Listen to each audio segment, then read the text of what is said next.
Already so little. That's why I went to the new one that's actually color, which you can print out color, obviously, but it's a lot easier to read. That's the resolution. Oh. Thanks for the observation though. It just got, they lucked out.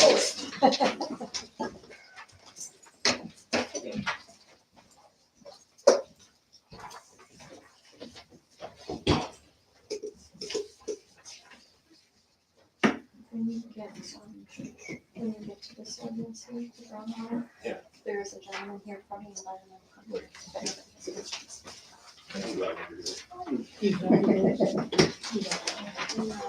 Because I think what you can do is 2 seconds, you take these in. That's what I'm here for.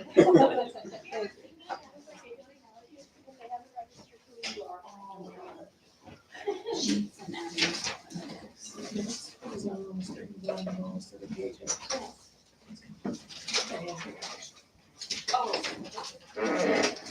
Yeah, to total amount, but I wasn't, some of them like have different pages and I wasn't registering to a lot, but there are questions on this. And she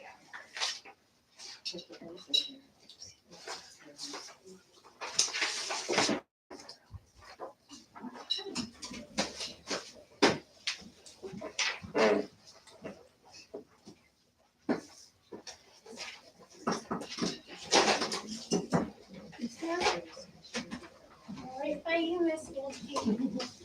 I put an application on your seat. Okay, thank you.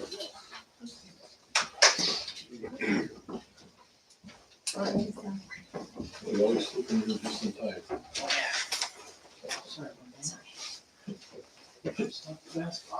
Don't worry, we don't play about it yet. I see her room.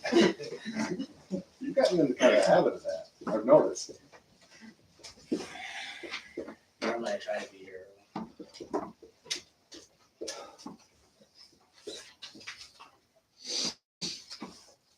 Are you ready? Okay, 6 o'clock, and I'll call the Kalkaska village regular meeting, February 13th to order. And if we can do a roll call. Certainly. Larson? Here. Bishop? Here. Dunham? Here. Miller? Here. Moses? Here. Needham? Yes, here. Yes. Here. Okay, and stand for the pledge, please. Pledge allegiance To the flag of the United States of America, and to the republic for which it stands, one nation under God, indivisible, with liberty and justice for all.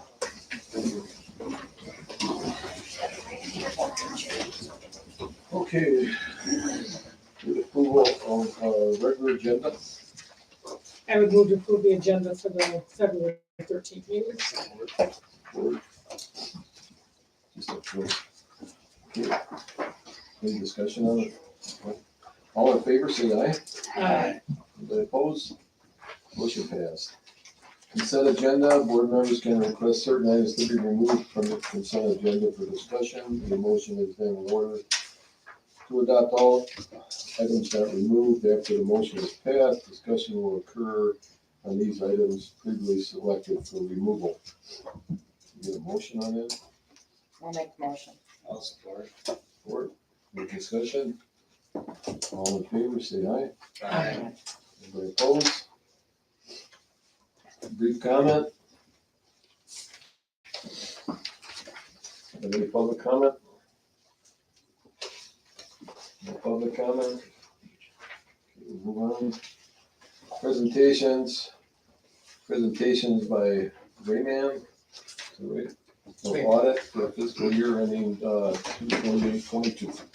It's all yours. Such a big crowd to see, talk about the accounting records, huh? All right. Okay, you would have received 2 documents that were put on your plate this afternoon. This is the bound audit report for the township, or for the village. This is in draft form. There will be at least one adjusting journal entry made to this document to allocate some of your pension costs that are all right now sitting in the general fund, but we do anticipate having this issued by next week in final form, okay? So in the second document here is what we call a SAS letter, which is the statement on auditing standards. We'll get through this one here in just a moment. So let's start with the colorful one here. And I typically talk about from what if I were in your chair, what do I want to know? A lot of information on here, a lot of numbers, lots of words. Go to page 4 of page 88. This is your independent auditor's report. This is where our letterhead will be placed and signed with the firm signature once we release this in final form. So let's walk through the report real quick. The first paragraphs talk about what the opinion is.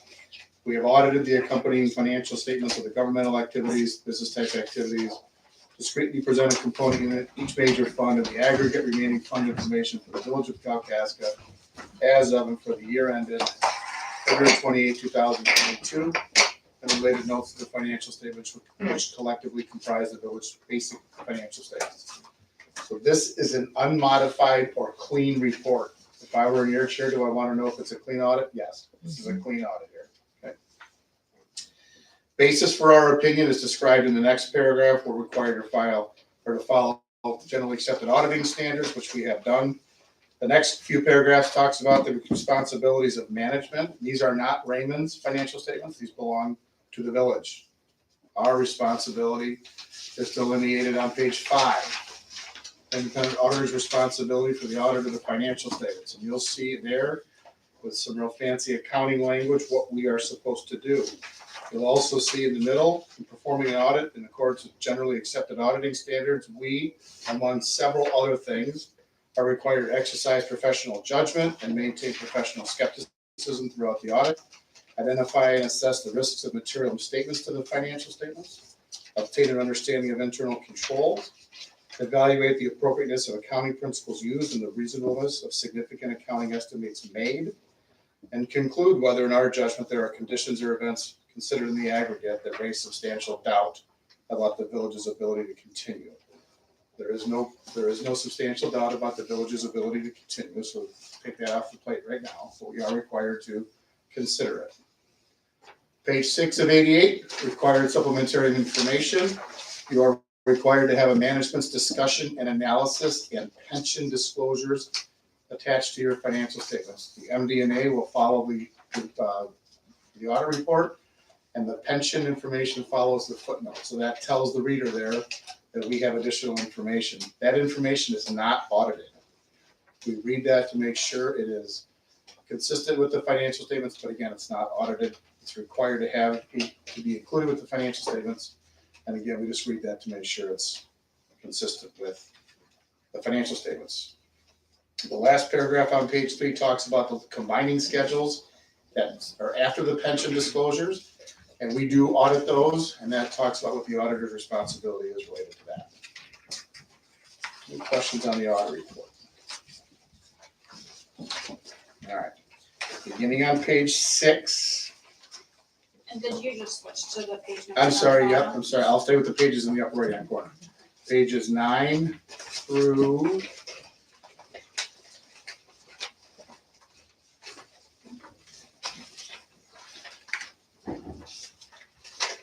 16 are the management's discussion and analysis. This document takes the financial statements and puts them into a more layperson's terminology. Okay, that is not our document, and the village manager will be asked to give us some concluding remarks on that document just prior to issuance on this financial statement. So you see there are some open holes in this document that Aaron will give us the final information on that, and we will get that You said on page 9. at page 9 to 16. 9 to 16. All right. So let's go to the financial statements here, financial statements proper. Those begin on page 20 of the document. Governmental units in the state of Michigan and other states are required to issue 2 balance sheets and 2 income statements. This is balance sheet number 1. I'm going to be speaking from the total column. Total assets of $21.1 million, consisting primarily of cash and cash equivalents and capital assets being depreciated. Deferred outflows relate specifically to pension activity for $544,000, Liabilities of 15.4 million, and those are different long-term debt obligations and long-term pension obligations. And then deferred pension amounts is second subtotal from the bottom.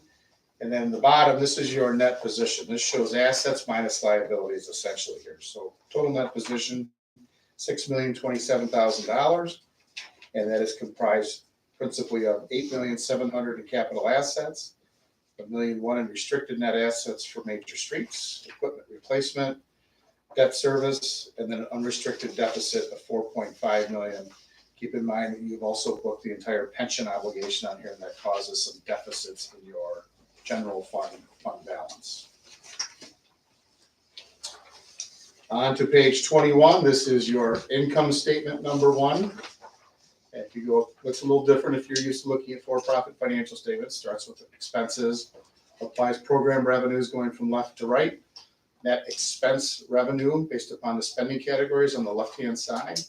Roll this over to the next page. At the top, you'll see the net change in position between governmental activities, business type activities, and component units. You go all the way down to the bottom, you'll see, so 2/3 of the way from the bottom, total general fund revenues and transfers.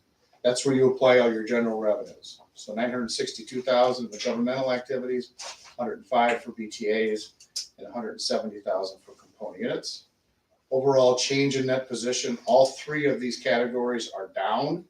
$86,000 burn for the governmental activities, $223,000 reduction in business type activities, and your component unit went down about 26,000.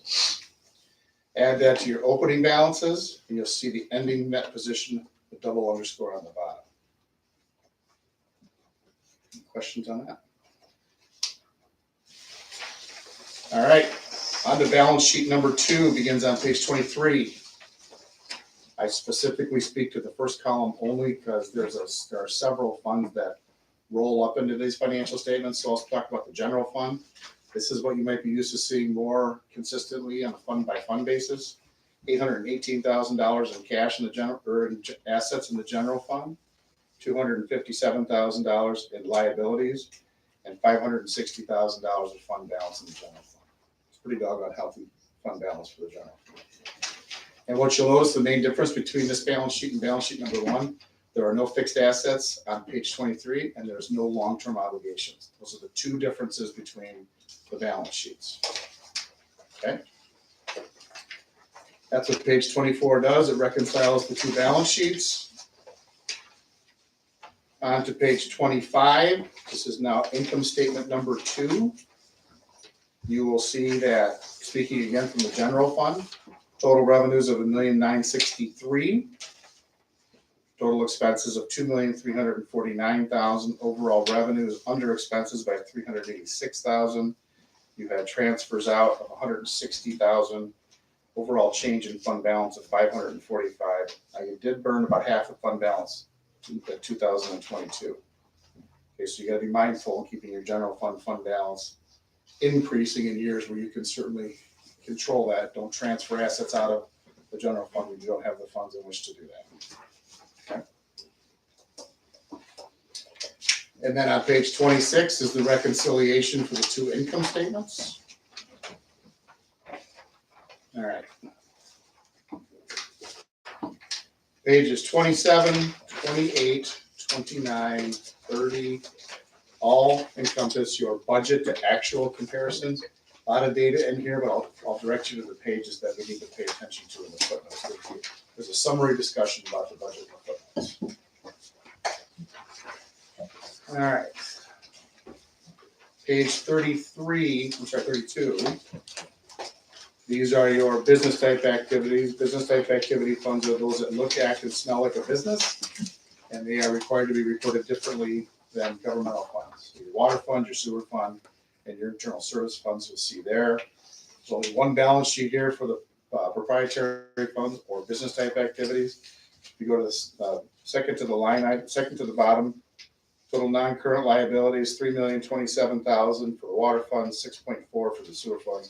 Those are typically either going to be bond issuances or pension costs. In this case, primarily, well, it's both. You've got $5,000,002 in the water, in the sewer, and 2 million in the water fund, and then you've got your pension liabilities after that, so.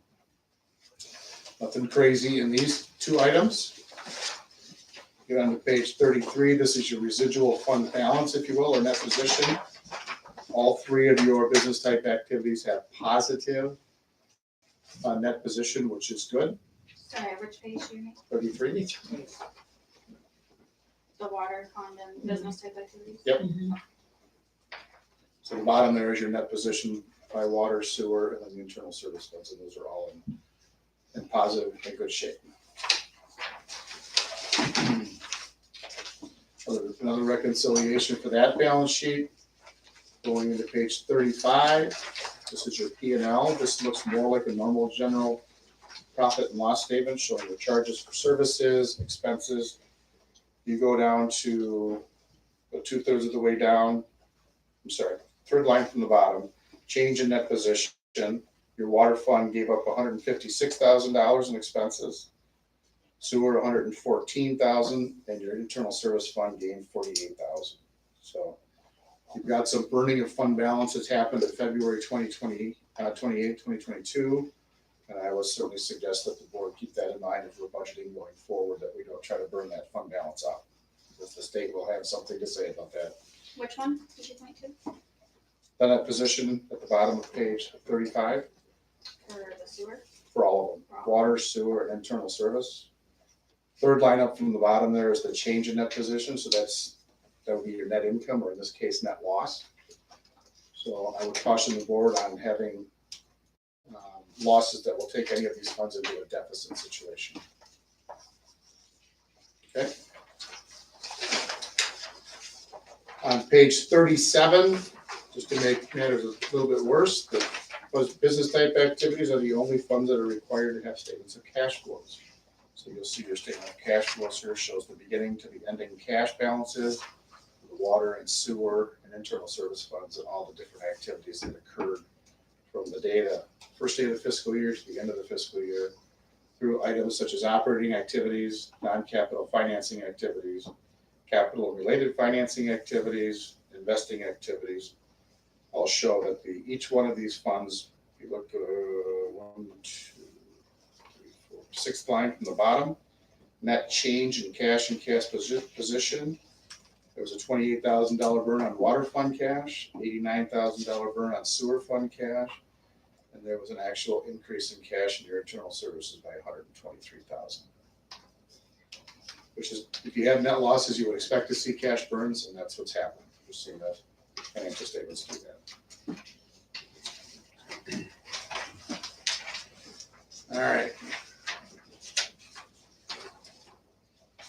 Moving on to page 39. This is a fiduciary fund. This is a fund in which the village holds money for somebody else. You would expect assets to equal liabilities, and they do. You've got cash of $27,000, and you owe other governments $27,000. You'll see on the next page, page 40, you collected cash for other governments for $748,000, and you also remitted that for $748,000. Those are the main basic financial statements for the village. Does anybody have any questions on those? I've got some footnotes we'll talk about there, but does anybody have any questions on those? All right. So on page 43, going back to page 71 are the footnotes to the village. Let's just talk about a couple of significant things. We'll poke around here where the state typically was. Many of these notes are going to be consistent from what you have seen in the past. Footnote number 1 talks about your summary of significant accounting policies. There's discussion in here about receivables and payables, cash and cash equivalents, inventories, capital assets, compensated absences, and all the various line items on your balance sheet. Over to page 50. This is where the state starts paying attention to your financial statements. The state typically looks at the audit report, and they go to footnote number 2.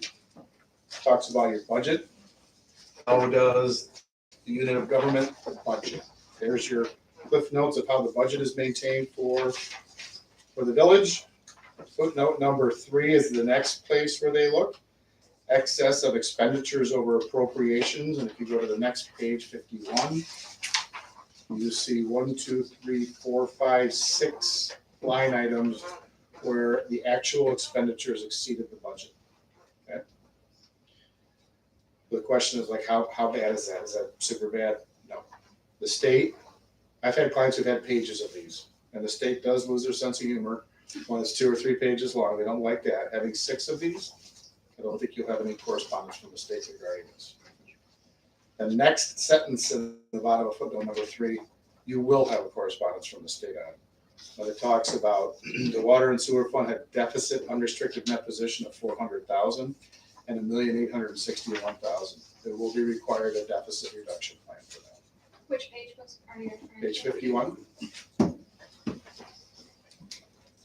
Right above where it says footnote number 4, cash and cash equivalents. That last sentence. I would believe that the village has seen those in the past, the deficit reduction plans from the state. Yes, have you seen those before? I am. But this is my first on it. Okay. All right. So typically the state will get this, they will look at this and they'll say, all right, then you'll get a letter saying, this is a deficit. What are you gonna do to make it up? So when you get that letter, let us know. We can help you with some language for that letter. Okay, so that's the first area I'd spend some time in if I were in your chair as a board member. Next, what I go to is the wonderfully detailed and extraordinarily boring reading footnotes that talk about your pension. And that begins on page 62 of the document, footnote number 14. This has all the provisions of your pension plans that you are involved in excruciating detail. So this, page 63, talks about the different groups. It talks about actuarial assumptions, mortality rates. 64 goes into your long-term expected rate of return, discount rates, inflation. Page 65 talks about your change in liability. The bottom of page 65 has some sensitivity analysis. If interest rates were to change by 1% going one way or go up by 1%, you see the difference in the liability. Page 66 talks about the deferred expenses, deferred inflows and outflows. And that concludes on page 66 for the pension. On page 67 begins your discussion on other post-employment benefits, which is a retiree healthcare plan. And this again has the same information as it relates to this plan as we've had in the pension plan. So this is a rather lengthy disclosure. And why I'm talking about it being so lengthy is because on page 73, you can discern all that information on those last 10 pages by looking at this table. This talks about what happened with the pension, and it goes all the way back to the adoption of GASB 67 in 2015. And it's a 10-year roll forward of what this pension liability's done. So go to the double underscore about 2/3 of the way down. Your pension liability at 2/28/21 is $3.4 million. 3.3 million in 20, 3.2 million in 19, 3.3 million. So you're seeing it staying relatively consistent year over year. It went up substantially from 17 when it was hanging at 2,000,008, 2,000,008 in 16, and 2,000,004 in 15. I'd like to tell you that you could make big changes in this, but the only thing you can do is put more money in the plan. The actuarial assumptions that are made by MERS and the manager of the pensions, you have no control over. So they decide the investment vehicles, they decide the investment rate of return that they use for projection purposes. They use the mortality tables. It's all up to them to determine this. These are all the numbers that come from MERS. All right. Some of my clients have put money in to try to get that percentage, which is the third line from the bottom. Try to get that percentage up higher. Some clients choose not to do anything with it at all. So that is management's choice as to what you'd like to do. But those are the numbers that I pay attention to, the double underscore number and that percentage of funding. And can you tell us if we, so we want that percentage of funding to go up as it has been? Correct. Well, we're actually required to by MERS, we're actually on a Watch list. catch-up plan. Yep. So we are contributing extra money, but what percentage of entities in the state right now are fully funded on their MERS? Not a single one client of mine.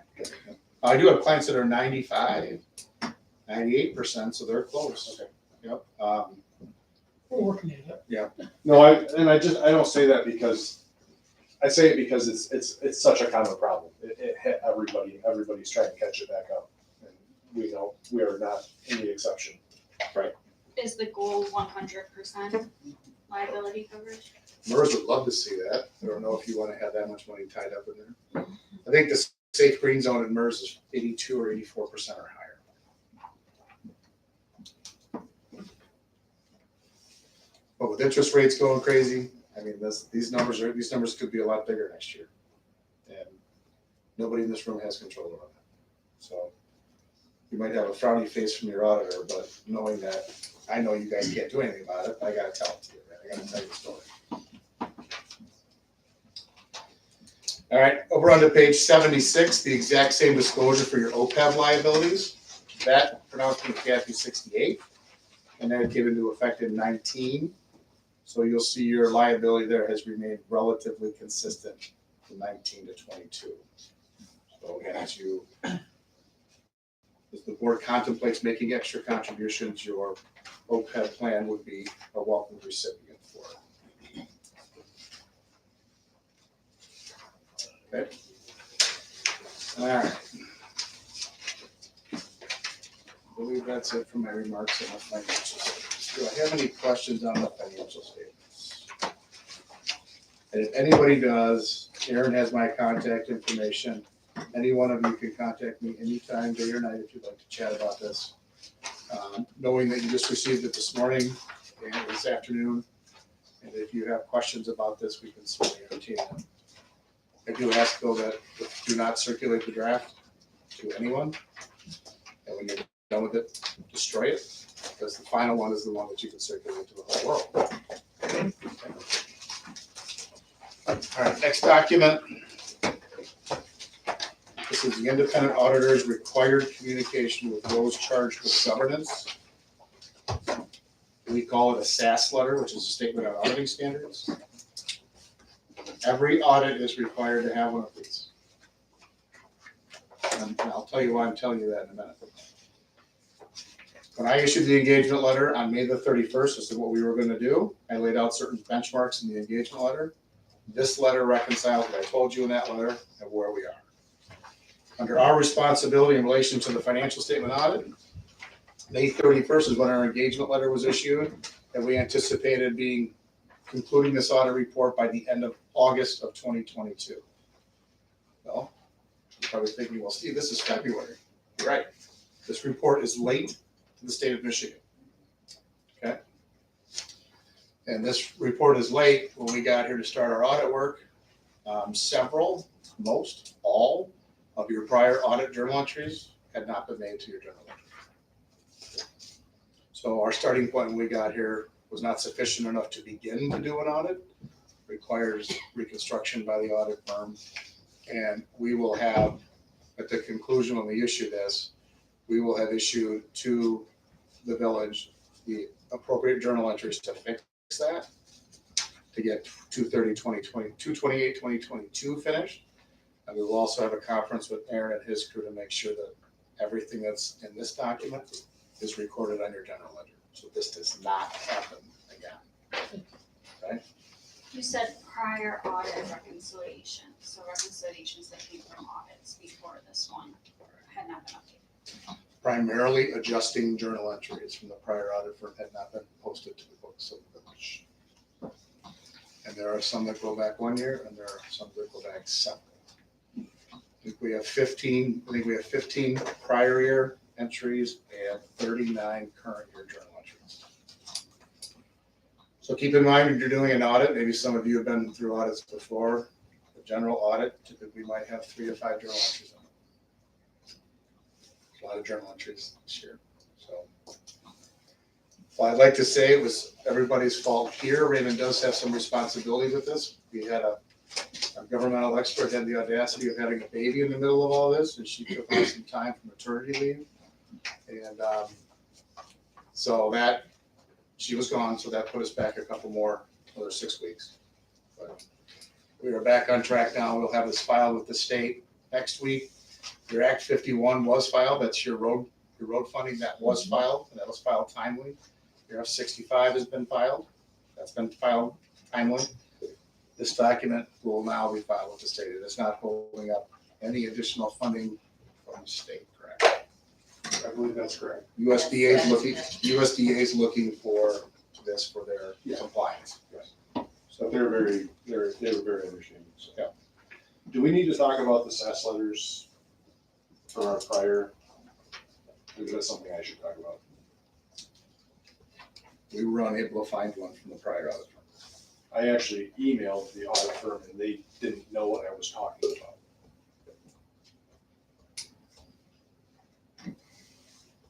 Have we used those for how long? 5, At least at least 5, maybe more. Potentially.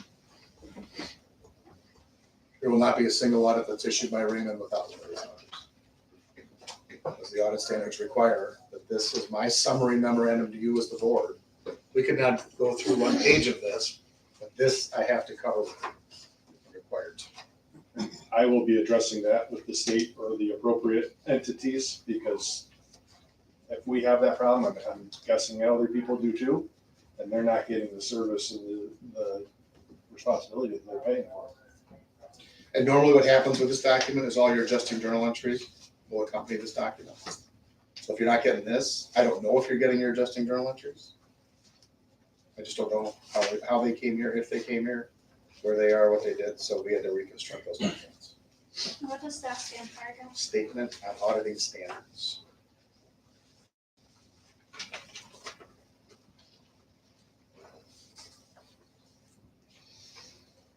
This is the document, if I'm in your chair, that I pay the most attention to. So our responsibility on page 1 of this is described. We just talked about some of the stumbling blocks we had. At the bottom of plan scope and timing of the audit delays were encountered in regard to plan scope and timing previously communicated to you in our engagement letter as a result of accounting issues related to unreconciled accounts at year end. On to page 2. Compliance with all ethical requirements regarding independence. I'm here to report to you that everybody on this engagement has complied with the independence standards. Next one, significant risks identified. We have identified the risks of management override of internal controls and revenue recognition as significant risks and have gone to ascertain an understanding of the village's related controls, including control activities relevant to such risks. Qualitative aspects of the village's significant accounting practices. Most of those are described in footnote number 1 to the financial statements. There were no initial selections or changes in accounting policies during the year. So that's important for you to know that you're not accounting for something today differently than you did a year ago. Your accounting policies are consistent year over year. Significant accounting estimates, go down to the bottom of the page, management's estimate of useful lives of depreciable capital assets, management's estimates of the accrued compensated absences, unpaid vacation, the assumptions used in the actuarial evaluation of the other post-employment benefits plan. Those are all significant estimates that are embedded in your financial statements. Our responsibility is to review those, to assess those, and we evaluated those and we were comfortable with those estimates that are embedded in the financials. On to page 3, under significant difficulties encountered during the audit. We encountered no significant difficulties in dealing with management related to the performance of the audit. However, we did incur difficulties during our audit that was a result of unreconciled items at year end. This has resulted in the audit taking an extended amount of time to complete. Just talked about that, so you'll see that again there.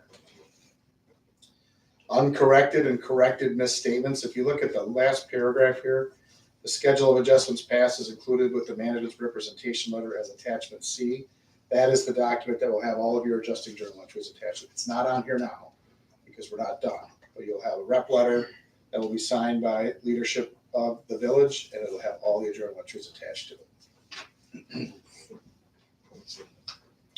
No such disagreements with management occurred during the audit. Representations requested for management. There's about an 8-page letter that we issued to the village leadership team, and they will tell us that everything they gave us is accurate and honest to the best of their knowledge and belief. That's what that letter will be. Under management's consultation, we are not aware of any management's consultations with other CPAs. If there is, the audit standards require that you at least report that fact to us so we can make sure that the fact pattern is the same between the two firms. Top of page 4, other significant matters, findings, and issues. There were no other items that are regulatorily required to be reported. However, we do have a finding we'll go through here shortly. Other information and documents containing audited financial statements. We compared and reconciled the supplementary information to the underlying accounting records used to prepare the basic financial statements. This refers to your management's discussion and analysis and your pension disclosure. And then to conclude the letter, there's some riveting information under upcoming changes in accounting standards. And that appears on the next page. Page is attachment A. This is our findings page. Attachment B will be the new accounting standards. So if you look at the bottom of page A1, 5 of 15 on the top upper right-hand corner, there are 4 levels of findings. There's a material weakness, which is the harshest. There's a significant deficiency, there's a control deficiency, and there's an other matter. If you look at the bottom of this page, preparation of financial statements in accordance with GAAP, common material adjustments. What is the finding type? It's a material weakness. It's the granddaddy of them all, right? So if you look at the criteria, all Michigan governments are required to prepare financial statements in accordance with accounting principles generally accepted in the U.S. This is the responsibility of villages management. The preparation of the financial statements in accordance with GAAP requires internal controls over both recording, processing, summarizing accounting data, maintaining internal books and records, and reporting government-wide and fund financial statements, including the related footnotes. So that's what's expected by the Michigan Treasury Manual. Top of page 6. The condition, as is the case with many smaller and medium-sized entities, the government has historically relied on its independent external auditors to assist in the preparation of the government-wide statements and footnotes as part of the external financial reporting process. That's fine, and that's allowed, and that wouldn't, if that was all we're talking about right here, this would not be a finding. It's the next sentence that matters. In addition, several material adjustments were necessary to assets, liabilities, and fund balances to adjust the village's accounts to their proper year-end balances. Accordingly, the village's ability to prepare financial statements in accordance with GAAP is based in part on the reliance of his external audit firm, who cannot by definition be considered part of the village's internal control. That's why this is a finding. So these material entries, were they not required, you wouldn't have this finding. Under cause, the village did not identify certain adjustments that were necessary for the financial statements to be presented in accordance with GAAP. In addition, the village has decided that it's more cost effective to outsource this to the external audit firm and to incur the time and expense of obtaining the necessary training and expertise required for the village to perform this task internally. I caution this board or any board I sit in front of, training is essential for everybody, not just accounting. The accounting rules are changing every single day. I would encourage you, for those who work in the accounting sections of this organization or any organization you work with, there needs to be training in accounting, and it needs to be done every year. I was telling Aaron earlier, everybody in our firm has 200 hours of continuing education every year. I'm not suggesting you have 200 hours, but updates for governmental accounting. Governmental accounting is changing every day. Pension and OPEB reporting is complicated accounting matter that who's in charge of the general ledger needs to stay on top of that. And where they're confused or where they have questions, we're a resource to draw on for questions to be answered. Because we do clients smaller than this one, and we do clients a lot larger than this that have complicated accounting matters that if I don't know the answer to it, Lauren or Kim or Stephen Bland or somebody in the firm knows the answers to what questions that you're gonna likely have. We likely have heard it before. So I would, As far as your training, that you're talking about, is that something you would do? Or, we have a governmental accounting training session in the firm. It's 3 days. It's 3 days over. Well, it's 3 days during a year. That's not enough. Someone needs to, whether it's if there's a village association that meets from the state of Michigan. I know the Michigan Township Association has a strong accounting group. I don't know if the village association does or not. Governmental accounting is different than regular accounting, and for those that are in charge of this, they need to be trained in governmental accounting. Fund balances mean a lot different if I'm doing a contractor audit than it does if I'm doing a village audit. So college classes, NMC has college classes, they have the University Center. There's online classes you can take. There's online CPE. We call it CPE. It's continuing education. Are you getting those emails now, Aaron? Your programs? Yeah. Yes. Okay, so we have periodic webinars where people can pay attention to what the upcoming issues are facing for governments. And if anybody wants to attend any of our stuff, when we have it in person, you can do it free of charge. So we typically hold a governmental accounting training session in Grand Rapids. That's usually in September and October. So we'll have clients that will roll in from all over the state for that. And now, since the pandemic, we're actually getting more participants because people now, our clients in the UP and Metro Detroit area, they can Zoom in and participate. So there's more access to it. So, and I've talked to Aaron about making sure everybody here has access to that training program when it's open. But I just don't think that's going to be enough. This is governmental account. This needs to be specialized training.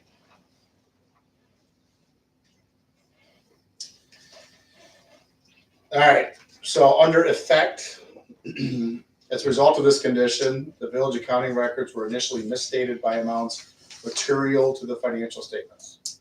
Further, the village lacks internal control of the preparation of these financial statements in accordance with GAAP. Instead, relies in part on its external auditors for assistance with this task. Okay, what does that mean to me? It's easy for me to define that, but what does it mean for you guys? That means the monthly financial statements you got during 2022 were not accurate. They were materially inaccurate based on the adjusted journal entries that we had to put on the books. So that would make me a little, yes. Oh, I thought you asked my question. Now, this sounds very draconian, and I'm not trying to paint the doom and gloom picture here. I've already talked to Aaron about for 2023, schedule a time where we can start this audit in the first part of May, get this thing issued by the middle of June. And we have a group within our firm that comes in and helps clients get year ends ready. And they can help them get all the books cleaned up and get it close for the audit, so that when the audit people start, it's an audit. It's not a bookkeeping endeavor on the prior stuff. It's an audit effort. So that goes a lot quicker that way. And I'm in the process of now getting Aaron a proposal on what those fees would look like to do that. starts in May and is done by when? Be done in June. We want this thing done and out. All right. Under recommendation for the adjustments, we recommend an individual review year-end balances and schedules and record adjustments as needed to ensure everything is recorded properly and completely before the adjusted trial balance is provided for the audit. That's what I'm just talking about. A pre-audit type team that comes in and gets the records cleaned up and ready to be audited. The village's decision to rely in part on its auditors for the preparation of the external financial statements is allowable, provided the government accepts responsibility for those financial statements. Therefore, there is no specific corrective action at this time. And then you'll see the view of responsible officials. And then the only other matter here at the bottom of page 6 is capital assets. During our audit procedures, it was determined that proceeds were received from the sale of capital assets. However, the capital asset was not recorded on the books. We recommend management review all capital asset additions each year and ensure that they are properly added to capital asset detail records. Pages 7, 8, and 9 are the attachment B. These are the upcoming changes in accounting standards. The ones that the village needs to be concerned of. First one, GASB 87 for leases. Where there are material leases, the accounting for leases has changed, and there are no longer capital versus operating leases. They are all treated as capital leases. So for the 2023 audit, we will have to spend some time going through the leases, including embedded leases. So you may have, example I would use is a postage machine. You're paying for postage, and as part of your contract, you're also paying rental charges for the actual postage machine. So that's an embedded lease in a contract. You have to look at all that. Now, do I care about a postage meter? It's not material enough to affect the audit, but we do have to look at in aggregate, a postage meter, several cell phones, radio tower equipment, stuff like that. They might not be material alone, but in aggregate, if they're material, we've got to determine that. It may not have any impact on the village, but it may have a big impact. GASB 91 will not have an impact. GASB 92 will not have an impact. 93 will not have an impact. 94 likely will not have any impact. On to the next page. 96, this is the next one that may have an impact on the village. This is the same thing as leases, but it relates to subscription-based technology agreements, service agreements for your accounting software, service agreements for police radios, service agreements for any number of mechanical equipment you may have. Those are going to fall under this standard, but that's not for another year. Okay. GASB 97, I don't think that's going to affect the village. 99, 100, and 101. Well, 99 and 100 will not have an impact. 101 you guys already deal with compensated absences, so you'll find that. And then if you see after page 9, the letter that is 10, 11, 12, 13, 14, and 15, this is the letter that we will be sending off to leadership here to have them read that and sign that and make sure that everything in that letter is accurate. This is the last document to be signed before the report's issued. So you as a board member can see what we're asking Aaron, Valerie, and Angie, and you will see what needs to, we will not issue this until that letter is signed. The very last item on page 15 of 15, we are required to report to you adjustments that are passed. So adjustments that could have been reported to the books, and for one reason or another, just the decision was made not to make them. So you'll see there are 2 items in here related to compensated absences. I pay attention to the very last line. What is the effect on assets? 0. What is the effect on liabilities? 0.58%. What is the effect on equity? 0.43%. Nothing for revenues and 0.15%. These are clearly immaterial to the financial statements. So the choice not to record these, we're totally fine. If we get upwards of 3, 4, and 5% of these line items, that's a different discussion. But right now, those are all way under the materiality threshold. With that, I will let you guys catch your breath and ask me any questions. One thing I will point out, you mentioned about the forms that, like the Act 51 forms. Valerie would go to Scott and ask him how to do those. His answer was, don't worry about it, we'll just send that to the auditor. So she's never been given the opportunity to even learn what forms she had to do or how to do those. We are working on that. That's going to all be done internally. I did do the Act 51 this year. That's right. And I got help with it through Unetics. Yep. And I was able to complete it along with the F65, the PPT laws. All of those I learned this year. And we now have them in a Quite a calendar few. as well, so. And I have them on my books along with all my notes so that I can do them again next year. Perfect. But I wasn't given those tasks. They were always shipped off. And I was never, and when I would ask Joe even, he would not give me any information so that I could do them. And our firm has a different well, it sounds like it's a different perspective compared to your prior firm. We believe that preparing those forms puts us in management's, kind of crossing over that independence line. So we don't do that. It is required for the village to be able to manage those forms, get them completed on it. This document we're responsible for, the other ones, they need to have that done.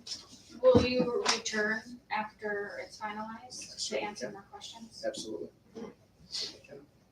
Well, I'm not asking, for you to come if everyone didn't want you to come. I'm If the just board curious. wants me to come, I will come at any time. I'll tell you what, you guys take time to review it or process it in your heads, let me know. And if you want him to, we'll schedule that, and if you want it as a special meeting, we'll do that, or however you want to do it. Just let me know what you guys want. It's a lot more information than we've got. It's a lot to digest. I tell you something, doesn't it? Yeah, I don't like it. For my first year as manager, just the things I remember from being assistant manager, the questions I'm asking him, the answers I'm getting are not the same answers I'm getting, but they make more sense to me. Mhm. Like the independence of filling out our forms. That Well, just, it was a very clear audit. It was very easy to understand them. A lot of stuff that we haven't dealt with, and it ticks me off. Sorry. The good news is we're on the road to recovery. Good. So I think we're gonna make this 2023. It's gonna be better, I can assure you of that. And we will help When train should this be done then? next week, we'll have this issued by next week.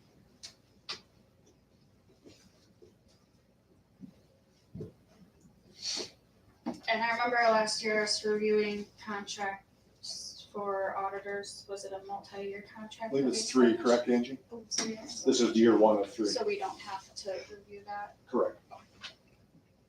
Yeah, it was 3 years. You'll have some kind of a proposal in front of you for our accounting solutions group to help getting the books ready, getting you up to the audit point. So I'll get Aaron some numbers on what that looks like. And I will say that Steve and I talked about this before, and he said, we don't have bulletproof contracts. If you guys want out of the contract, there's ways out. Yeah.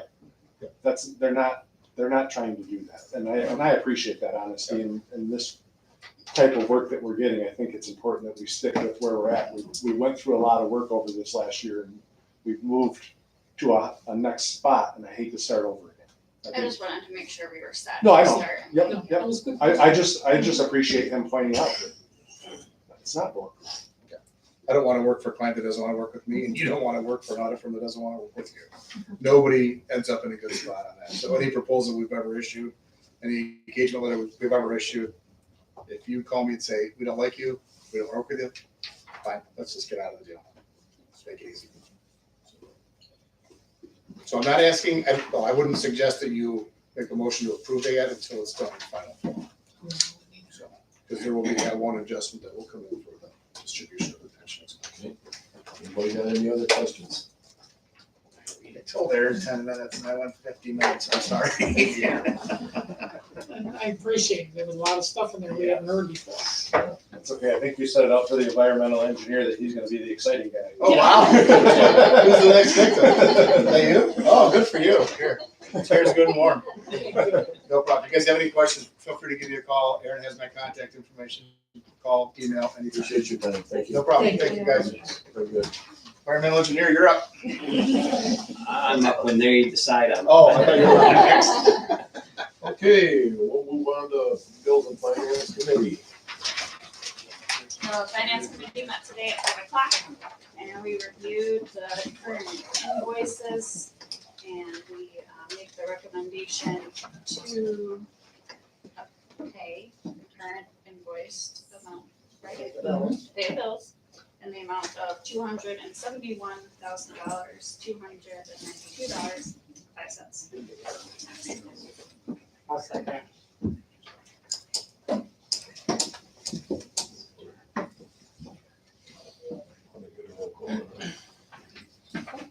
I will take a roll call vote on the approval of the bills if there is no discussion. Bishop, Yes. Dunham, Yes. Miller, Yes. Moses, Yes. Needham, Yes. Yams, Yes. Larson. Yes. Motion carries.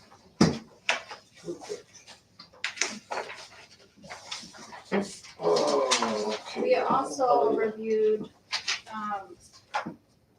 bids for, replacing the floor at the wastewater treatment plant. Would we like to discuss that now? Sure. We would like to make a motion to accept the bid of, and I buried it, from Great Lakes Concrete Coatings in the amount of $15,900. What part of the floor are you doing, the whole thing? The entire building. The building where they do all the testing in water? Yes.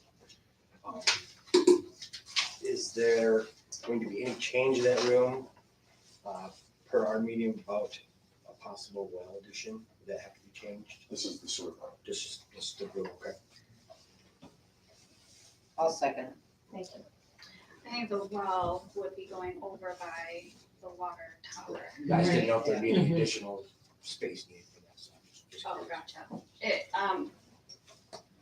would be removing the tile, which has It's all chipped, crumbling underneath your feet.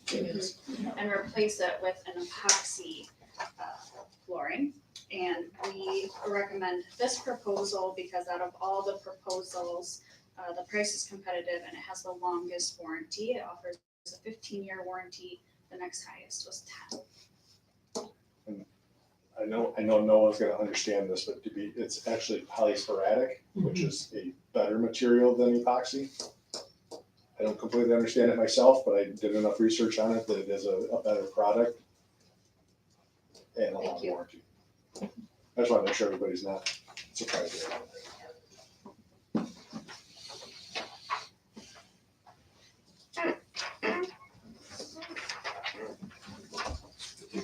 No further discussion?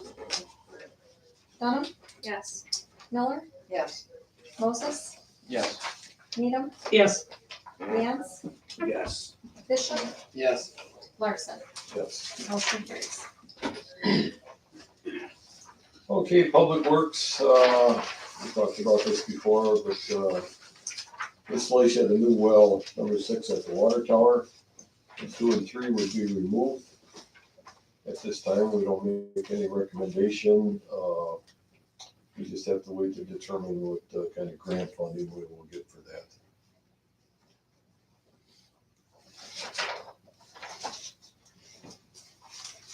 Okay, police report?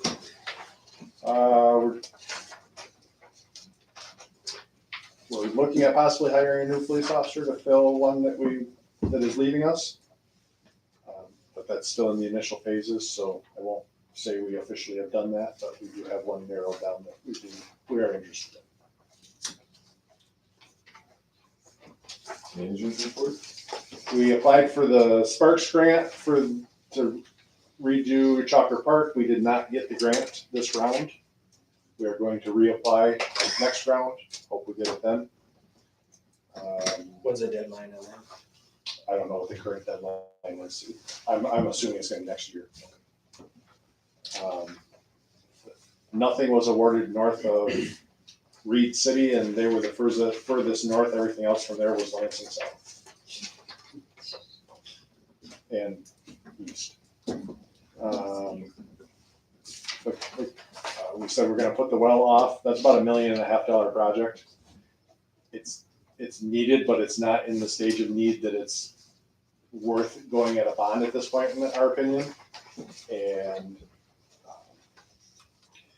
we did apply for a grant. That's highly unlikely we're going to get it because we don't have dangerous water. We're doing it for volume, not to fix a problem. So in all likelihood, we will not get that grant. But if we do, great, but we're planning otherwise. Yeah, hopefully. Hopefully I'm wrong. That's why I said it publicly. Then if I'm wrong, that's it. Okay, Can I- prisoners. You got something? You go ahead first. I just have a President's question. report, I'll just say this, everything's moving pretty good. Got DPW cleaning the roads up really nice, keeping up with that when we have the snow. Also removing all the big piles of snow down in the parking lot and the back parking lot, out in the front. It's gonna save some wear and tear on all this stuff there. Village inside here seems to be working nice, police to start, seems to be working good, same thing with DPW. Few issues, but nothing that wasn't handled. But otherwise, I think we're doing good, I think the council's doing good. At least we're not screaming at one another. So, anybody got any questions? I just have a question on how to move forward the conversation about moving to Railroad Square for our meetings. Because. So I got an estimate for the sound control there, $27,000.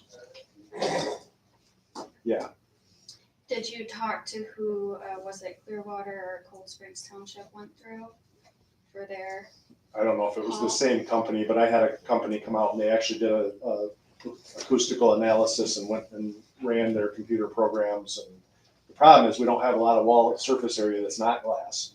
Glass is horrible for sound. And we don't have places on the walls to put anything to deaden the sound because it's all glass. No So, baffles or anything. Yeah. no, so that's why it's so expensive. Is there a reason why we couldn't try a meeting there? Just to see what it's like, to see what we might need to. I mean, I know fabric absorbs sound. I don't know if there's things we could hang from the ceiling. Maybe some artistic flags or quilts or something that could possibly absorb the sound. Maybe some community members would donate. That's what this company Right, I understand. designed. To wait for $26,000. Just and have all randomly these people hanging. sitting in here just doesn't seem right to me. We've had different stuff in there, it's awful. I think it's very hard for you to hear. Sounds like the Coliseum if you're sitting in there. And I got tinnitus, Terrible. and it's horrible in there. And in there, I have a hard time hearing, even like right now, I would have to physically look right at you and guess what you're probably saying most of the I got you beat. is there somewhere I else hear that you, we no. could consider meeting? I know that we had met at the COA in the past. It's about as big as those two, and those we can get that other room. Right, but to consider other options, because we do have not enough seats here, and we definitely want to have space for people to come and Mhm. participate. I don't know what the answer But everybody's is, got but one. I- I had to sit on the floor in a meeting when I came to one. Well, that's why I brought more chairs in. I mean, everybody here's, there's But chairs he out can't there. hear me across the table, so I don't know if they can hear everything that's going on if they're sitting out in the hall. I mean, he said when he first started, we wanted transparency. This doesn't seem transparent to me, but people are more apt to come and more, We need a bigger space. we just need a bigger space. What about like the high school auditorium? Maybe. The only other big space that we could probably get, senior center. That's I don't know, it. I think the high school would be pretty responsive to that. We have access to it, so that's not even an issue. Maybe something to look into. is there a committee that would make sense to assign that to, so it doesn't all have to fall on staff? I guess I'm not sure how much there is to assign. There's only so many options. Yeah, just make a phone call. That's all you have to do, right? Make a phone call and find out. Yeah, like I said, I have a fob, so I mean, we have access to the building. I don't think they'd have a problem with us using it. I was just thinking, I mean, we just came up with 3 options right here, and maybe none of them are the right one, but The conference room that's over in the Coliseum is actually bigger than this. Yeah, it is upstairs. upstairs. The one Upstairs? downstairs, Yeah. even. Upstairs. The one downstairs is bigger than this. The fair has their meetings there. They just had the first one, and it's actually about 1.5 sides of this room here. So, and it's downstairs, this, Where's the downstairs one? so when you walk straight into the back doors, keep going past where they, Oh, where the dance center used to be? yeah, Okay, that's, I haven't been in there. so it's actually got a nice table in there. The fair's actually be buying new chairs for it. So it's kind Well, the nice thing about the high school is it's air conditioned in the summertime. Yes, The Coliseum gets really hot. crazy hot. There's already a sound system at the high school too, so people that. That's what I was just gonna say, the have school. hearing one has issues, its the own. school- Yeah, it's acoustically treated. And as long as we get something, so everybody knows where we're at, instead of jumping all over the place. So So good. there's some options. Yeah, Railroad Square was the goal, but for 27,000, it's just not practical. Well, it was an early making there anyway, so. Correct. Okay, any unfinished business? Okay, move on to new business. So a few things been taken off. So I passed Wanna everybody discuss out, that? yep, I passed everybody out the current zoning map and the old zoning map. And we have found out that the new zoning map has some errors on it. And the properties that we were discussing on Cedar Street are actually zoned commercial and always have. And I had Angie actually check the physical hard files. They're very small, I apologize for that. The top one is actually, there's a big copy out in the lobby, that you can actually see what the current zoning is, but the old map, we don't have anything bigger than that. Wait, are we talking about the items that were crossed out? Yes, and we're talking about why they're crossed out. Because it is currently zoned commercial, which is what the request was for in the first place. So there was no need to determine whether or not we're gonna make it commercial, because it already is. We also found the DDA's property that they bought down here by Pacific Pride shows downtown commercial. Well, clearly it's not downtown commercial because it's not even the downtown district. So we found a couple of errors and we're resolving those. So was the error on the map? Correct. Error on the map.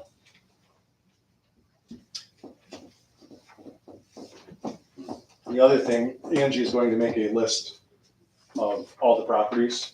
So we actually have a list of zoning for every address that we have in the village. So we're not just relying, because right now the only thing we have is the zoning map. So if that's wrong, you can see what it does. So what's the difference between these two maps again? The new map and the old map. The new map is the one that says Williams and Works in the lower right corner. That is the current zoning map. And the old one is, No longer current. Just showing what the zoning was on that property prior to the zoning, new zoning ordinance versus the new copy that's the current zoning ordinance. We're gonna have to get these correct. but Williams and Works is incorrect, you're saying? What I'm saying is these two properties on Williamson Works are incorrect, yes. And that information is stemming from, I don't know where, if they got confused on the future land use map, is what I'm guessing. They assumed the future land use map was the zoning map. But this is the only, as of right now, these are the only two spots we were able to see that are not correct. but what was this map, what was voted on and passed last year? Yes. So wouldn't this be correct? No, because you can't change zoning just at a whim. The zoning is the zoning unless the owner of the property requests it to be changed. We can't change the zoning just because we don't think that's what it should be. So we can't just make a map and it says that's the zone. This is a, what's the word I'm looking for? Error. That we can correct, a typographical, basically a typographical error. Just like if we type the wrong word in the zoning ordinance. Hasn't that property been changed, its zoning a few times in the past 5 According years? to the clerk, since 2010, there has been no change since she's been the clerk. But it changed No on the map change. multiple times? Change on the map one time. I don't think, we only changed the map once. This is dated back to 2008. That old map. This is the old map, yeah. And this old map is correct? 2008 one's correct. Correct. So somewhere. Well, it's not that it's correct, it's that it's showing that that property was commercial and no one's ever changed it from anything but commercial. So it's still commercial, because the owner of the property never requested a change. between 8 and something. It was when we made this new map a year and a half ago. Last year. I got changed somewhere in there. The Williams and Works made an error somehow. I don't know why. The only thing I can think of is that they were looking at the future land use map, which would show that as potentially multifamily.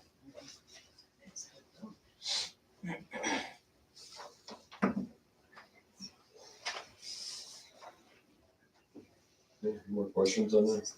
But the mistake was convincing enough to have a public hearing and to start that process. Well, the color on the map was wrong, so yeah, that's pretty convincing.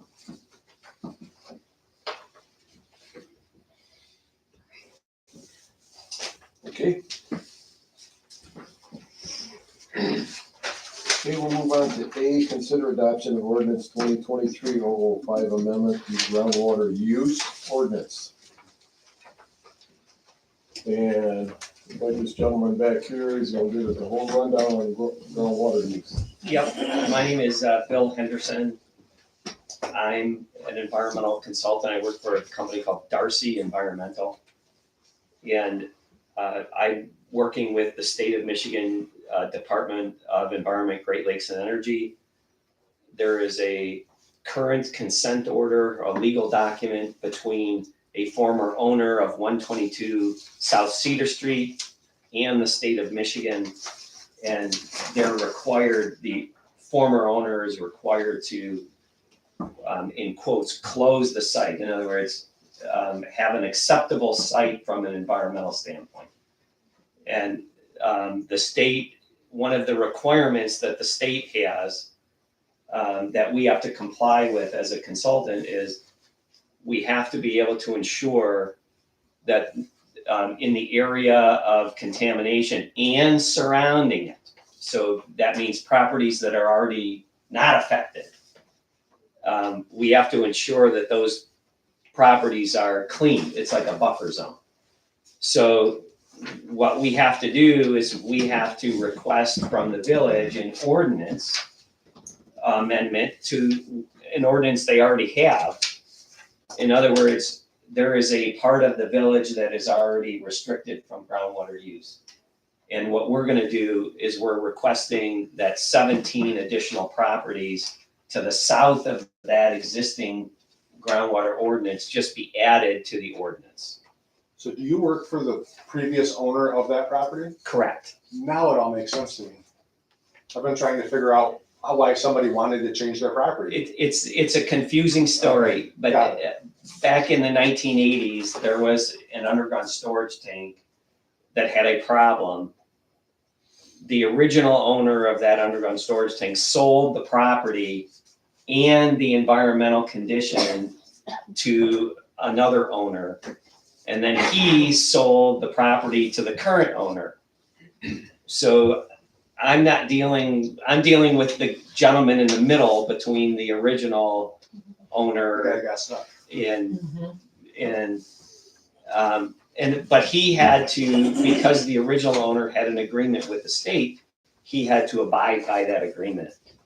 So all he was doing is following the agreement, a legal agreement that he cleaned it up satisfactorily to the state's guidelines. So in order to do that and get the site closed and taken off the state's register, I have to request from the village that they amend the area to include these 17 additional properties. What's interesting to me is basically it says they can't drill a well on these properties. And we have an ordinance that says you can't drill a well. But to Eagle, that doesn't matter because we could withdraw that ordinance and then they could drill a well. But apparently we could withdraw your ordinance and they could drill, but anyway. Yeah, what's even more complicated is that the county has an ordinance that says you can't drill a well wherever you supply municipal water. So the village has one, the county has one, and the state doesn't care because they think all the other government entities can rescind their ordinances and adopt new ones. So the state wants to make sure that there's no way possible that somebody can drill a well and drink the water. Couldn't we withdraw this ordinance? I suppose you, yeah. I know, it's, I I had suppose you this could, conversation. but once you adopt the ordinance and it goes to the state, I think you can't Then it's change it different. until I the think state, that would be more difficult. yeah, until the state says you could change it. And this problem really only affects a small amount of properties. And, And but from what I they, see, there's no downfall to us, and there's no downfall to the property owner, correct, because they can't drill a well anyway. correct. So it's just, it's helping them abide by the state requirements. Well, they have to do this to abide by the legal agreement. So what, who's cleaning up this? It's already done. Oh, No work has to be done anymore. If you, here's the process. If you, as the village board, adopts the amendment, then, when I believe you would have to have a legal person, a lawyer, write up or amend the actual formal ordinance. And then once that ordinance is amended with these additional 17 properties, I have to present that to the state of Michigan. And then the state will say, okay, everything's done. That site gets taken off of their registry of known sites of issue, of environmental issue. Angie, do we need Brian to write that, or is that something you can write? No, he drafted. No, it's right where, We're just amending where his South draft. Cedar and North We don't Cedar need come that at all. together, right at that curve. I can tell you it would currently be known as Express Tire Area. Okay. I think it's probably supposed to avoid that. No, not at all. Oh, okay, No, it's 122 South Cedar Street is the actual address. It is the Express Fire property that started the whole issue. but it's not a problem now. No, Using properties south of that. We did 17 properties south. no, it's this, they all surround that property. And the state wants like a buffer zone of a couple of properties, literally all around that whole area. And I presented it in a map, I believe, and the properties were chosen by the state of Michigan, not by me. So to let you all know, because I already know this for a fact, so those properties that he's talking about also got mailed a letter on this too. So this is not something that they don't know about. So everybody who lives in those, I had those properties have been. Which I know a few of the people that were here tonight because of that. And that was a requirement that the state made as well. Not only to mail the letters, they gave me the letter to mail. And then they also wanted me to go door to door and actually knock on the door, and if anyone was home, ask them. And then if no one was home, I had to take a picture and be able to document that I was at the house. So it's a very complicated process to document exactly if there was an existing well at the property. And there were wells that were closed out. So there were old wells at some of the residences, but those are no longer in use. Well, I'll make your life easier. I would make a motion that we approve ordinance number 2023-005. I'll support. And this is basically a redundancy because we already restrict the use of wells. So now it's just double restricted at these sites. And the ordinance already exists, we're just adding properties to the current ordinance. any other discussion? I'll take a roll call vote for the adoption of ordinance 2023-005. Miller? Yes. Moses? Yes. Needham? Yes, Gans? Yes. Bishop? Yes. Dunham? Yes. Larson? Yes. Motion carries. So when that's finalized and signed, you want a copy of that emailed to you on the phone? Either that or I can get it from Angie when the when the ordinance is written, to include the 17 additional properties. And then I just have to deliver that to the state on everyone's behalf, to make sure that the state understands that we've done it. Because I asked the state, can't I just take the meeting minutes when the meeting minutes are drafted and send it? And the state said no. So they're looking for every loophole we could come up with. They- We come back tomorrow for a special meeting and. That's what they said. Well, no They offense, said- but we're glad that's your job. So I have to be very thorough and follow the state protocol on what they want, in order to do Is this. there a publication period on that ordinance? Yes.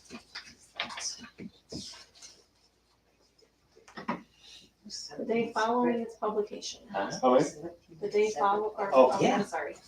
Yes, the day following its That's what- publication. Okay, so that's a quick one. That's what the state made me do.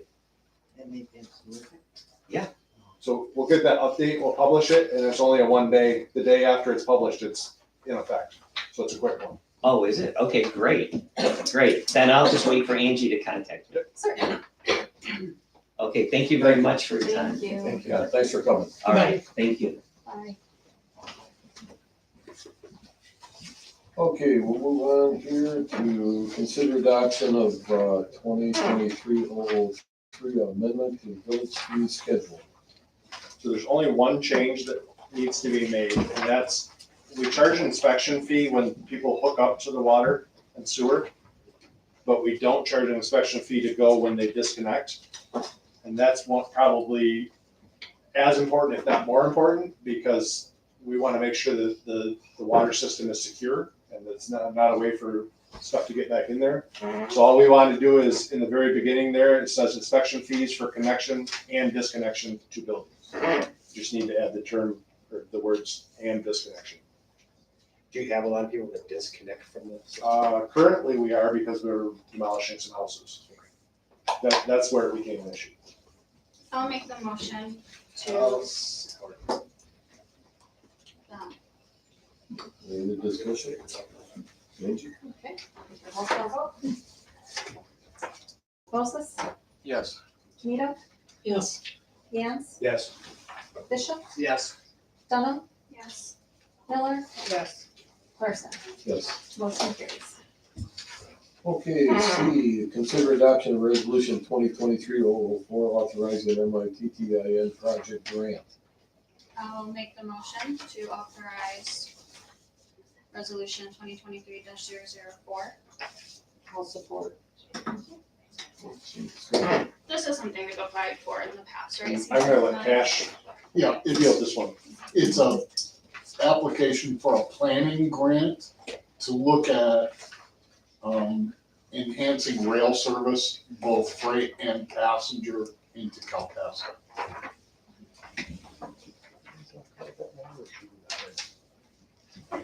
Okay, any other discussion? Take a vote?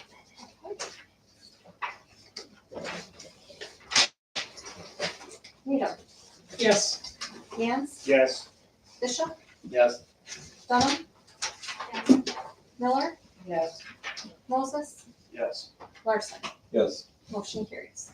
Okay, D, consider adoption of resolution 2023-005 National Trout Festival firework display. I'll make the motion. I'll support. Who was that, I'm sorry? I'll support. Any discussion? All in favor, say yes. Yes. Yes. Anybody opposed? Motion passed. thank you. Can I ask a question about that? Yeah. Is there any reason we couldn't add that? We do that blanket resolution at the beginning of the year that we approve all the banners and parade routes. Can we put the fireworks on there as well? We know we're gonna do it. Yeah, We know it's gonna be here next year. regular stuff.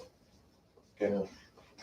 Angie, got that? You mean one blanket for all times, is that? We'll include that with the parade route resolution and the banner resolution so that it's all, Well, those have already been adopted. But I mean, we don't have to. next time we do it, Oh. let's include this on Got it. it, got it, okay, got it. Thank you, guys. Okay. Consider adoption of resolution 2023-006, budget amendment, number 5. Valerie is here if you guys have questions about those.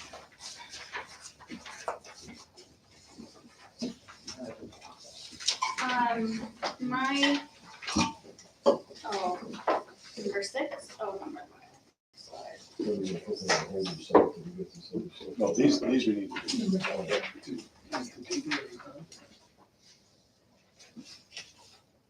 I'll make a motion. I think so. Support. No, what number it would be. Any discussion? This is all the changes in revenue, so this is the exciting one. Which one?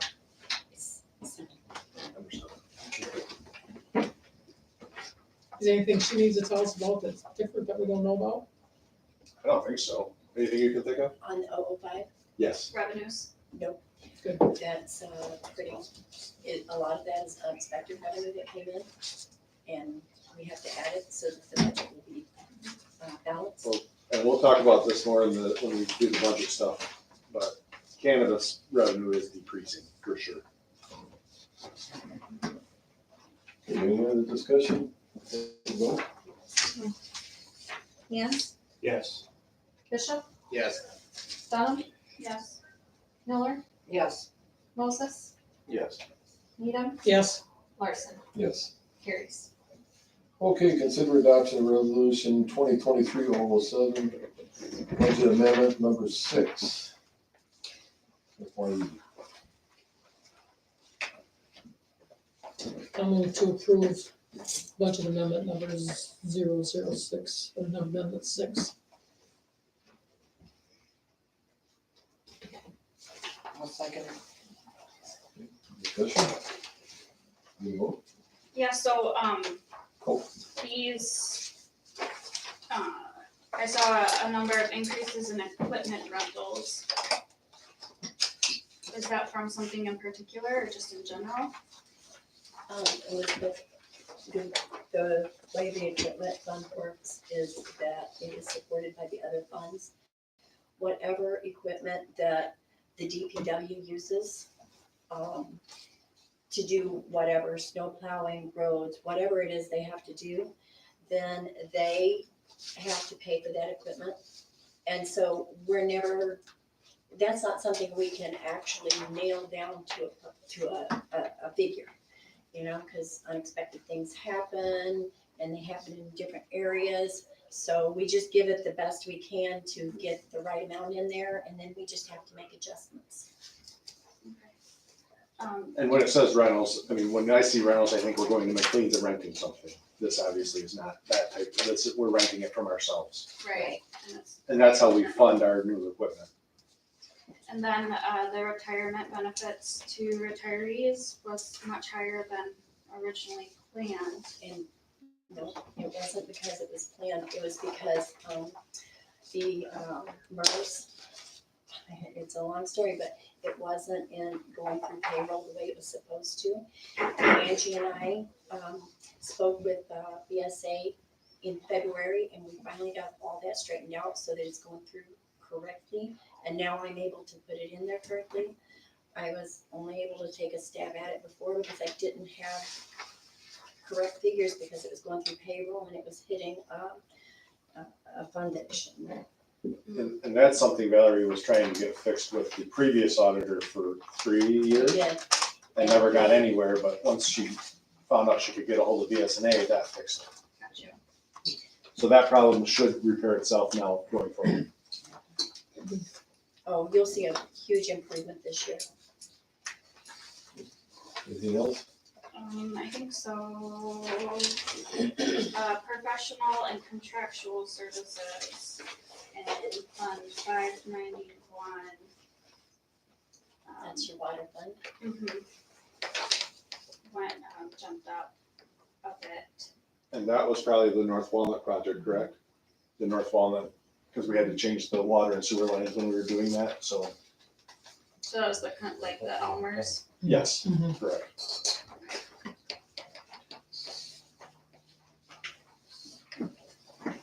One question.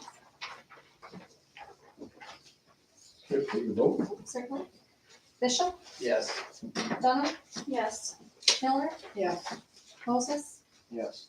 Needham, Yes, Jans, Yes. Larson. Yes. Motion carries. Okay, another one. Consider adoption of resolution 2023-008, budget amendment number 7. I'll make the motion. Support. Is this the DDA Yes, it is. Fund 248? Anything notable? Not really.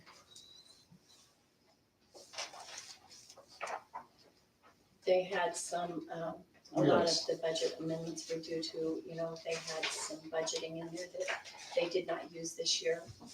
And so, Gaynell and took it to their council and they opted to take it out. We had several line items that we were over, but we had several we were way under, so this is just a balance. But in general, the total expenditures are gonna decrease dramatically. And they did. Because you weren't doing the capital outlay. Right, and several other line items, we didn't get to the projects that we thought we were. And for some of the contractual services, we started a couple things that we hadn't planned on. And Gosling Zubek's doing some stuff for us, so. Anything else? Take a vote, please. Certainly. Dunham, Yes. Miller, Yes. Moses, Yes. Needham, yes, Jans, Yes. Bishop, Yes. Larson. Yes. Motion carries.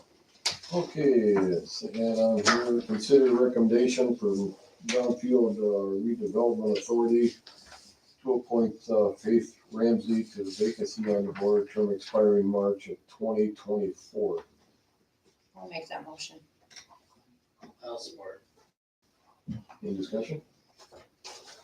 All in favor of that, say aye. Aye. Any opposed?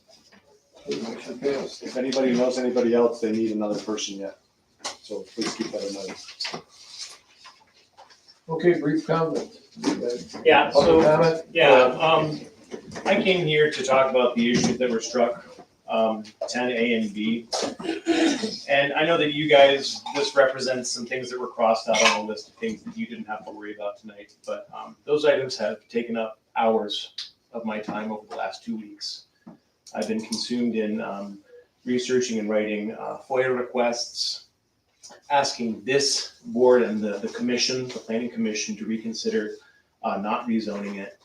And I would feel disappointed walking out of this meeting without taking the opportunity to let you know that it's disappointing that something as simple as being able to properly identify zones within the villages was overseen. So I have filled out a FOIA request to research the nuances of the properties that have been struck. I look forward to kind of seeing how that plays out, but I just didn't want to. I did enjoy the report, your financial report, but I didn't want to come here without taking the opportunity to share that oversight in zoning didn't only cost Mark Galia almost $400. Hopefully the village is willing to reimburse him for his. We will be refunding that. I apologize to you personally. I take responsibility for it. It's my job at the end of the day, and I apologize. Thank you, I appreciate that. I appreciate your time. Okay, anybody on board got anything? Nothing else? Oh, go ahead. David White, Village of Kalkaska. I've been watching the meeting through the miracle of social media and our broadcast system, which is working much better than it used to during the course of the meeting, as we actually had people in chambers today. But listening to the different permutations of what we can do in order to fit more people in and hearing the report of the sound conditioning company's quote, we do have existing equipment that was purchased for the original council chamber that is still in-house and can be used over at Railroad Square. And there are some fixes that can be done that are very cost effective and way less than $26,000 that would allow us to use that building for meetings. I'll be happy to give you a list of what would be needed. Basically, there's satellite speakers that can hook up to the existing system that we have that will allow sound to spread throughout the room and make it easier to hear. Some conditioning blankets that can be placed over the glass that can be taken down at the end of the meeting, and we can make it a usable space without having to rely on anyone else for under $100. That's a lot less than 27. Yes. Yeah, a little bit. Now, it would be better to have those conditioning panels on the brick and on the ceiling, but we can But get this is around it. doable. It is completely doable. Like I said, we have the microphones that we purchased for the tables. We have the soundboard. The pedestal that we purchased for broadcast in the chamber allows for satellite speakers to be connected to it, so it does not require any more equipment. I have so many little satellite speakers laying around that I will be happy to donate to the village. Well, as an idea, maybe you could set us up a test and I could invite the people that are on the council that maybe think, especially the ones that may have hearing concerns. And I can go over there and test it. I'll fall for it. If we do a test, could we possibly invite just get like 50 people to come in, because bodies in the seats is also going to damage. That's gonna soak up sound and keep it from bouncing. With the the primary thing, there's a lot of glass, and that was been discussed from the very beginning. You have a lot of flat surfaces, you have a cement floor, you have a flat ceiling for the most part, and a ton of glass. But we can spread it out. We've done it before where we brought in an extra small piece of PA equipment and just ran an extension from the front to the back so that you had sound coming from two different locations, which made it a lot better. So there are fixes for that that aren't going to cost $26,000. It won't be perfect, but it'll probably make it darn close. Well, as it's kind of my business to make sound work out in the real world when I'm not making small metal things out of big metal things at KSB, I will be more than happy to put all my expertise into it and not cost the village $1 billion. Thank you. Thank you. Okay, if nothing else, then meeting is adjourned at 7:35. Thanks for coming. We're still having a county commission meeting. It is a lot wider. It is a lot wider over there with the furnace that's in there. Oh, versus those fans one?